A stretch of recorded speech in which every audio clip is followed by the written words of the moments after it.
The reading is from Mark chapter 6, verses 1 through 6.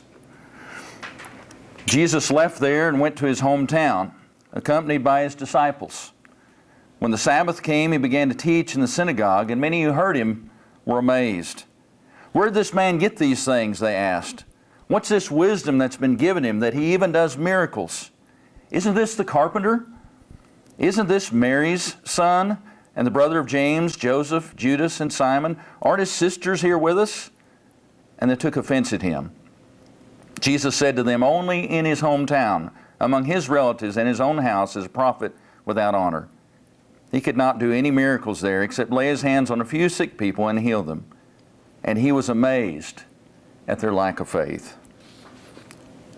The Word of God for the people of God. Thanks be to God.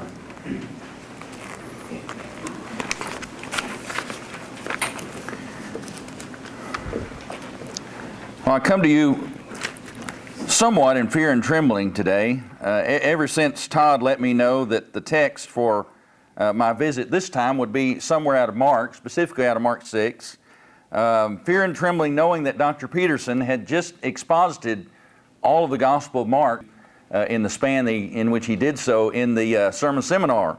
Those of you who are there remember that in late May. And so my only hope is, like most normal students, that those present at that occasion have forgotten by now what was said.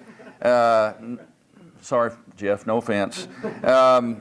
So that, there you go, so that nothing I bring you this morning will either seem to be encompassing or contradictory or contrary to what the good doctor said on that occasion. So, having said that as my disclaimer, I looked through Mark 6 and I settled on these first 6 verses because of a particular theme of amazement found within them. In particular, I was interested in pursuing what it was that would take Jesus, God of the universe, being in nature God still, though here on earth, what it would take for Jesus to be amazed. Or as the Revised Standard and English Standard Version have it, to marvel at someone or something.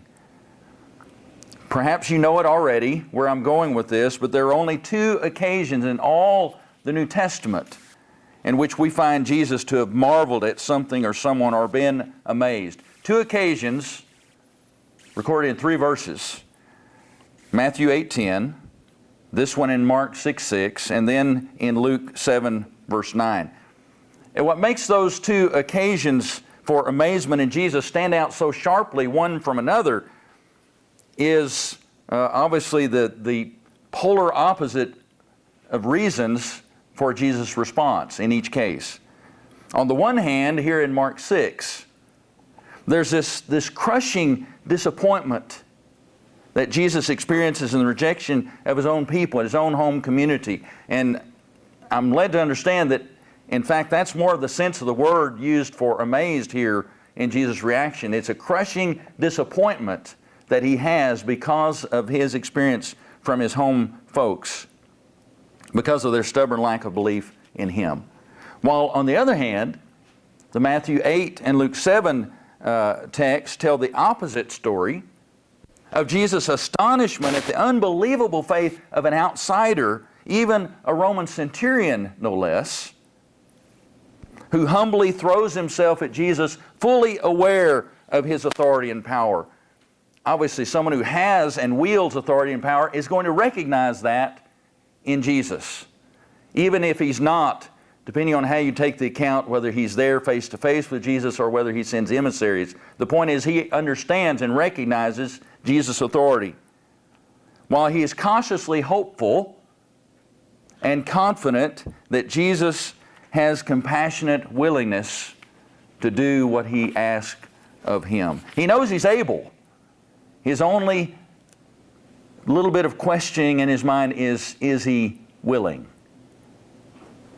You couldn't have a sharper contrast, could you, of these 2 occasions of amazement in Jesus. The insiders, those who should have readily gotten it, are the ones who don't. While the one who's outside the door, who's looking in with longing, He's the only one who really gets it in a way, Jesus tells us, that no one in Israel ever had. And I'll read that note just for a moment in the Luke 7 account. Verse 9. When Jesus heard this, his whole statement about just say the word, you don't have to approach, I'm not worthy to have you approach. When Jesus heard this, he was amazed at him, and turning to the crowd following, he said, I tell you, I have not found such great faith even in Israel. The men returned to the house and found the servant well. And of course, in Luke's version of the centurion's servant being healed, we know that this fits with his intent to show the inclusion of all, the gospel's universal appeal and aim for all. But back in Mark 6, I want you to think for a moment what a roller coaster of emotions that are packed in just those 6 verses. I'm always amazed myself at the economy of words, the way in which Mark tells a whole world of stories and events in just the tiniest of space. And he packs a lot in these 6 verses. But first you have Jesus' hometown folks being so wowed by his teaching and his wisdom and the fact that he backed it up with miracles to boot, confirming the message, that they were just blown away with amazement of their own. They were astonished. But it didn't last long, did it? Just as they were getting set to throw Jesus a ticker tape parade down Main Street, Nazareth, granted that wouldn't take very long, but a parade nonetheless, just as they were getting the floats lined up and ready to go, storm clouds rolled in, and they were ready to suddenly rain on the parade. In fact, they'd abandoned the idea of a parade altogether. They were ready to run Jesus out of town. This is probably when it's helpful to bring in, if you're looking at this in this mindset, to bring in the Luke 4 account, as I believe, and probably most of you believe, that these are parallel occasions. And the rejection is the reasons for rejection is fleshed out even more when we read what Jesus did in the synagogue on that occasion, as recorded in Luke 4. But within several verses of Mark's telling the story, these fickle folks went from the heights in their estimation of the hometown boy made good to being scandalized, that's literally the word, scandalized by Jesus. Because you know, familiarity does breed contempt. At least they thought they knew him, didn't they? They thought they knew who this Jesus was. He's just a manual worker. He's just, and here's the height of insult, he's just the son of Mary. No self-respecting person or one who was respected by others around them would be called by the name of their mother in that culture.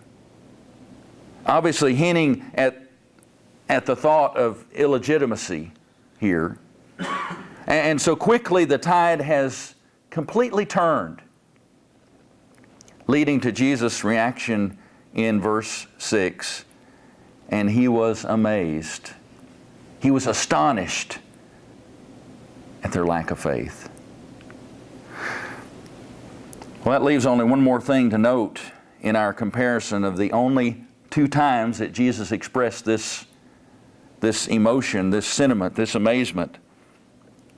What would Jesus' rejection here in Mark 6 and his acceptance by the outsider in Luke 7 cause him to do? Here in Mark 6, their roller coaster ride, and that's literally what it seemed to be, from being wowed to being back down to disbelieving and taking offense, led Jesus to shut down his ministry operations there. It's not that he couldn't still have physically put things among them. It was just Jesus' acknowledgement that with their level of disbelief, what was the point?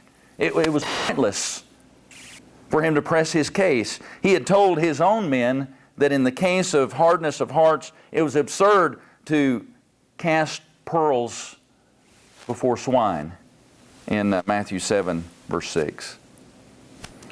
I found this quote from a Larry Hurtado commentary on Mark in a work of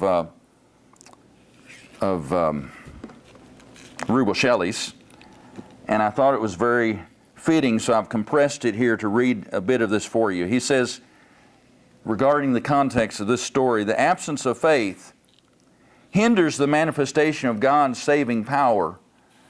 Not to say that lack of faith completely ties God's hands, but the receptivity to God, that is faith, is rewarded by God's miraculous power, and that there are opposite consequences in the absence of such receptivity.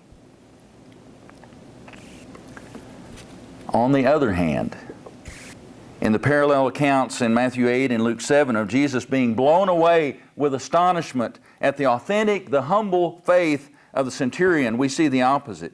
That faith is honored. And really, the door is seen there to be opened to more and more activity among those to whom previously the door was closed. In fact, to those of the Jews, it would have been not just closed, but nailed and painted shut. Until the times should be fulfilled, as Paul once said, the centurion would serve as a definite precursor and promise to so many other Gentiles like Cornelius. And so a look at a text like this and this theme begs a question, and I'll leave with you today. If Jesus could stand in amazement at any of us today, what would He give as the reason for that? My prayer is, and I've been thinking about that question myself, my prayer is for all of us that we could give Him the right reason to the praise of His glory. Thank you.